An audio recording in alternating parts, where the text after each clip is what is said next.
Between 1987 and 2003, Irene Vilar walks into abortion clinics 15 times. Each visit follows a similar pattern. She forgets to take her birth control pills, welcomes the physical changes of pregnancy, and often waits until the last possible moment before making the call. She browses baby clothes in stores and keeps her conditions secret. Then, lying on the cold metal table, she promises herself this will be the last time. But it never is. Years later, Irene would write a book titled Impossible Motherhood. The memoir, published in 2009 after 51 rejections from publishers, sparks international controversy and leads to death threats against its author. What drives a young woman to repeatedly terminate pregnancies while simultaneously yearning for children? Join me as we explore the story of Irene Vilar, the abortion addict.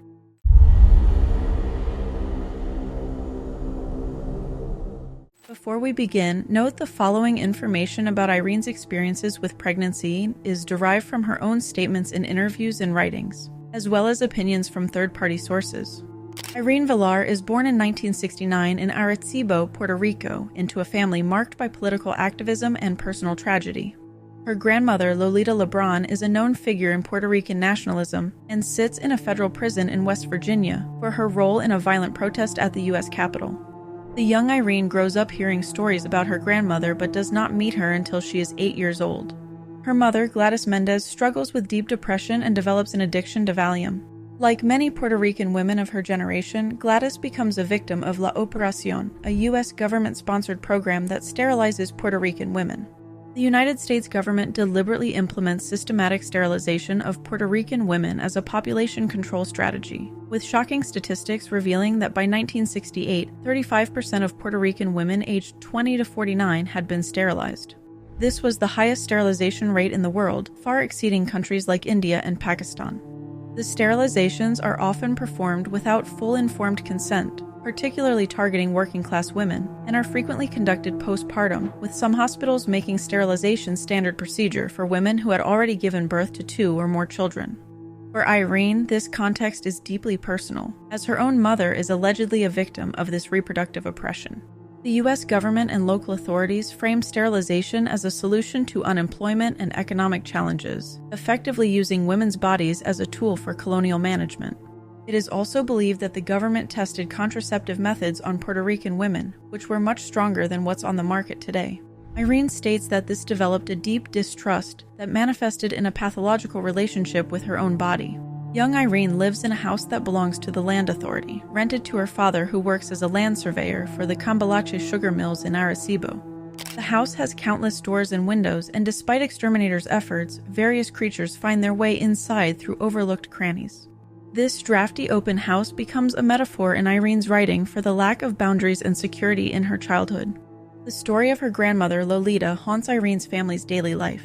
In 1954, Lolita leads 3 other Puerto Rican nationalists into the U.S. House of Representatives and opens fire from the Ladies' Gallery, wounding 5 congressmen. She carries a note in her purse that reads, "My life I give for the freedom of my country." She expects to die that day, but instead receives a 57-year sentence. But this isn't the only family event that scars Irene's life. Her central childhood trauma occurs in March 1977. She sits in the back seat of the family Mazda, returning from her brother's wedding. Her father, who struggles with alcoholism, has been drinking and dancing too closely with young women at the reception. Her mother, Gladys, sits silently in the passenger seat. As they turn onto the expressway, Gladys suddenly opens the door. 8-year-old Irene lunges forward, grabbing desperately for her mother's arm, but Gladys pulls free from her daughter's grasp and jumps from the moving car. She dies 2 days later. This moment becomes a defining trauma that shapes the rest of Irene's life and features prominently in her later writings. Irene's 2 brothers cope with their mother's death by turning to illicit substances, with their addiction becoming another chapter of her family's tragedy. Her father's alcoholism worsens after Gladys's death, and Irene has to now essentially raise herself, which is a lot for an 8-year-old child. After Gladys's death, Lolita receives permission to leave prison to attend her daughter's funeral. This becomes the first time 8-year-old Irene meets her grandmother. At the funeral, thousands of people come not just to mourn Gladys, but to see the famous nationalist leader Lolita. At the funeral, Irene approaches the casket to see her mother one last time. She runs her little finger down her mother's face from her forehead to the tip of her nose. Irene hesitates when she reaches for her mother's nose, as the pressure of her finger causes a cave in the material used to restore her mother's face. She backs up in horror. This is the last moment Irene has with her mom. The period ends with young Irene carrying multiple burdens at once. She has lost her mother to grief, her brothers to substance abuse, her father to alcohol, and her grandmother remains in prison. This foundation of loss and instability sets the stage for her later struggles with control and identity. At age 10, Irene begins attending boarding school in New Hampshire, marking her first major departure from her troubled home life in Puerto Rico. The stark contrast between island life and the structured environment of a New England boarding school represents a significant transition for the young girl. She spends her early academic years between New Hampshire and Spain, where she attends a Catholic convent school until age 15. During this time, she establishes herself as an exceptional student. At just 15 years old, Irene earns admission to Syracuse University in upstate New York. Her father allows her to leave Puerto Rico to begin college. She picks up a little hobby of buying books about adopting children, where she finds refuge in fantasies of mothering. At age 16, Irene sits in her first literature class at Syracuse University, where she meets Professor Pedro Cooperman. He is 50 years old, has been divorced 4 times, yet somehow captivates her with his intellectual ideals and stories of struggling against dictatorship in his native Argentina. For a young teenager trying to make sense of her tragic past, his silver tongue proves seductive. Pedro preaches a particular philosophy about relationships and freedom. He tells Irene that having children destroys the relationship between a man and woman, that families are nests of suffering that create boredom and constraints which dull romantic desire. For their relationship to work, he insists they must both remain free with no children and no dependencies. Pedro states young women are unformed, unfinished, with not too many wounds.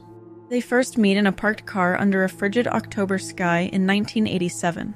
In the parked car with its fogged windows, Irene feels both vulnerable and defiant. When her professor asks about protection, something rebellious sparks inside her. She lies, saying she is on the pill.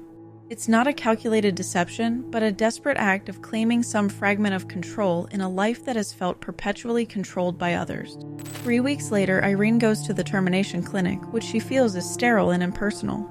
At 16 and alone, she watches the clinical efficiency of medical professionals who seem detached from her personal storm. She goes through with her first termination. After the procedure, despite her physical discomfort, she and Pedro make love in his office. When he asks why she looks so pale, she lies again, telling him she has her period. The pattern begins to establish itself. Irene forgets to take her birth control pills repeatedly. She experiences what she later describes as a high while anticipating each pregnancy and real joy when each is confirmed. She keeps her condition secret, sometimes browsing baby clothes and putting them on layaway. But she always terminates the pregnancies to keep Pedro from leaving her. Each termination raises concerns among doctors about Irene's pattern. She assures them this is just as much of a mystery to her as it is for them since she is on birth control. Despite the concern, her terminations continue. During their time together, Irene accompanies Pedro on his sailboat in the Bahamas between semesters. He expects her to join him but refuses to help with her travel expenses or rent, claiming that would be anti-feminist. She must abandon everything to be with him while maintaining complete financial independence, which he frames as female empowerment. Eventually the two marry, yet this move does little to quell Irene's inner turmoil. The toll of the repeated pregnancies and terminations manifests in multiple attempts to unlife herself. By age 21, Irene has tried to take her life 3 times. One attempt results in a 2-month stay in a psychiatric hospital. Throughout this period, Irene begins working on her first memoir, The Ladies' Gallery. Initially, she writes what Pedro tells her to write, crafting pieces that support his intellectual theories and self-serving opinions. But gradually, the act of writing brings her solace and strength, and she begins to see through his narcissism. The relationship takes a turn when Irene has an affair with another professor. During her 12th pregnancy, Pedro finally offers to start a family, attempting to salvage their marriage. But his words ring hollow to Irene, who no longer cares what he wants. Her 12th termination becomes her final act of defiance against him. In 1996, Irene publishes The Ladies' Gallery, receiving notable recognition from the Philadelphia Inquirer and Detroit Free Press. The memoir explores her family history, but notably omits the story of her multiple terminations, which she isn't yet ready to confront in her writing. After 11 years together, Irene divorces Pedro in 1998 at age 29. Looking back, she describes their relationship as being disguised as feminism, but actually rooted in control and manipulation. In a later interview, Irene portrays herself as the pursuer in her relationship with Pedro, actively defending the power dynamics between them. She argues that they were not in a relationship when she was underage, stating they were simply living together, a convenient semantic distinction that overlooks the inappropriate intimacy between a 50-year-old professor and a teenage student. Neither Irene nor the interviewer seem willing to address the inherent power imbalance or the legal and ethical violations in their interactions. Let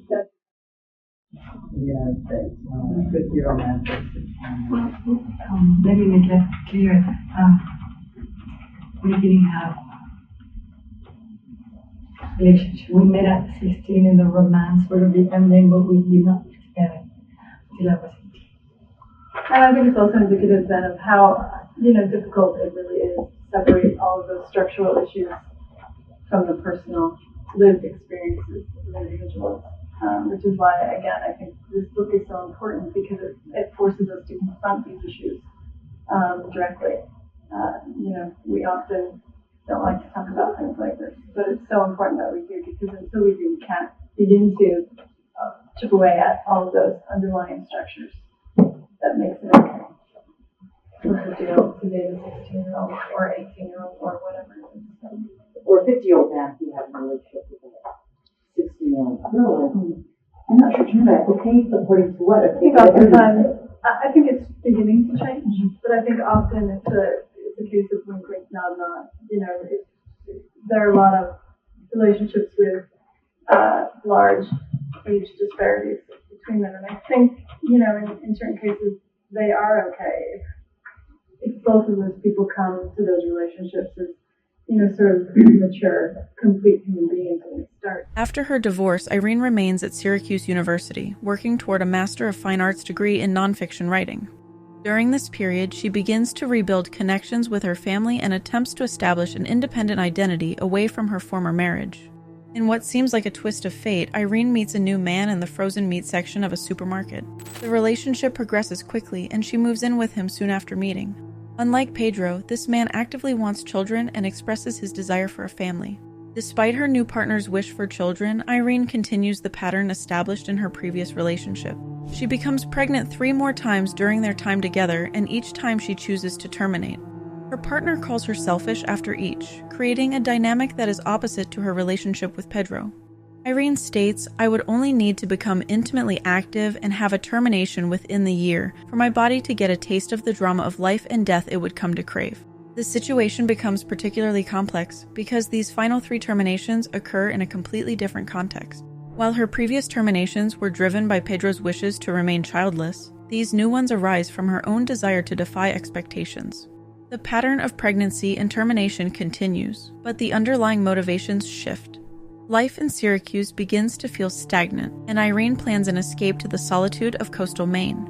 She views this potential move as an opportunity to focus on her writing and finally break free from the cycles that have defined her past. The total number of terminations now reaches 15, spread across 17 years. Irene later writes that her destructive pattern is not about using them as birth control, but rather about an addiction to the cycle of pregnancy and termination itself. She compares it to any other addiction, where the person wants to stop but finds themselves repeating the behavior. I always say to myself, then, this has to end. It was a violent, intensely emotional drama that kept me from feeling alone. A moment came when not being pregnant was enough motivation for wanting to be pregnant. The fantasy subsided. Soon it was no longer about the control I had craved before. Getting pregnant began to be simply a habit. If I wasn't pregnant, something was wrong, more wrong than what was already wrong. During this transitional period, Irene struggles to understand her own motivations. She states that she would experience a high while anticipating pregnancy and real joy when it was confirmed, only to follow through with termination. There were times throughout the years where she intentionally waited months until she terminated to bask in this euphoric feeling. The pattern becomes less about the actual pregnancies and more about control over her own body and destiny. Irene states that access to legal termination saved her life. She would have found a way to terminate no matter what. When I got my period, I was sad. Each time I discovered I was pregnant, I was aroused and afraid. Every pregnancy was a house of mirrors I entered and lost myself in, numb to the realities of our fetus, partners' wishes, and the impossible motherhood I was fashioning.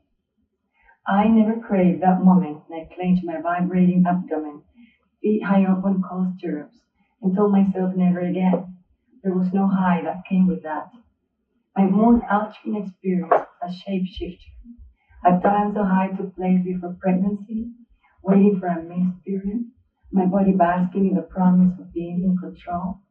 At other times it was the pregnancy itself, the control I embodied only for a couple of months, and still other times it was me, feeling that once again I had succeeded in a narrow escape. Irene's use of pregnancy and termination as a mechanism of control reveals a profound psychological paradox. In her attempt to assert autonomy over her own body and destiny, she simultaneously exerted a form of absolute power over potential human life. In 2003, Irene attends a writer's workshop in Vermont, where she meets her future husband at a cafe amid Latin music. After spending only 15 days together over 6 weeks, they marry. Unlike others who might view her history as an insurmountable red flag, her new husband sees it as something they can face together. He reportedly states, "Irene had a troubled past, and it worried me a little at first, not because I judged her for it, but because I'd been through a tough first marriage and didn't want to repeat my mistakes." The couple moves to Colorado, where Irene becomes pregnant for the 16th time. The experience is markedly different from her previous pregnancies. She struggles with the decision to keep the baby, wrestling with memories and fears. Her husband supports her through the uncertainty, telling her she would be a ferociously loving mother, pouring all your boundless love where it will thrive for real. Their home in Colorado becomes a place of family life. The Dutch colonial house sits on a nice street with kids' toys and play equipment in the yard. Inside, there are kids' drawings on the walls, crayons on the floor, and cereal crumbs on the couch. It's a marked contrast to her previous life. Irene is on her path to changing her life and healing from her choices. Part of her process is to write a book sharing her experience with termination addiction. Her memoir is called Impossible Motherhood, where she hopes to take accountability. She states sharing her story is worth the risk to help others in a country where terminating is very divisive. Irene expresses that her goal in writing was threefold: to understand her self-destructive actions, explore the connections between her personal pathology and her cultural background, and open up academic discourse on women's resistance to reproductive control. In the following clip, Irene explains her motives to write the memoir and how she believes her extreme actions may help others. There was a transformation, a healing, a learning process, a testimony that I felt was empowering. It's really not chapter. And like I said, it's very difficult for a woman to recognize herself in my pathology. This is an extreme case. And I really went very deep in trying to go into the grotesque aspects of the pathology. But I think that sometimes exaggerations and extremes are privileges. That privilege, parenthesis of understanding is, there's an elasticity to that extreme that allows for new points of view that are usually not in place when you look at things in a more black and white. In 2009, after 51 rejections from publishers, Irene finally publishes her memoir, Impossible Motherhood. The publisher ultimately reviewed documentation that proved Irene's claims in the book. However, some clinics do not keep records for longer than 7 years, so there may have been some information missing from their investigation. The book receives vastly different receptions across continents. In Europe, it sparks thoughtful discussion and sells well. Publishers in Italy, France, Germany, and Australia quickly purchased the book's rights. But in America, where abortion remains a deeply divisive issue, the response turns violent. Some book reviewers suggest Irene's framing of termination as an addiction and motherhood as a cure is problematic and reinforces harmful stereotypes, even though Irene believes this framing helped make her story more acceptable to readers.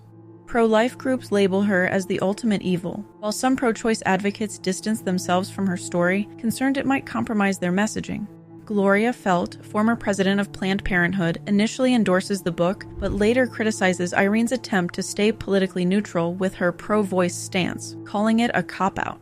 Online commenters suggest she should be shot 15 times, once for each termination. A hate group dedicated to attacking her forms on Facebook.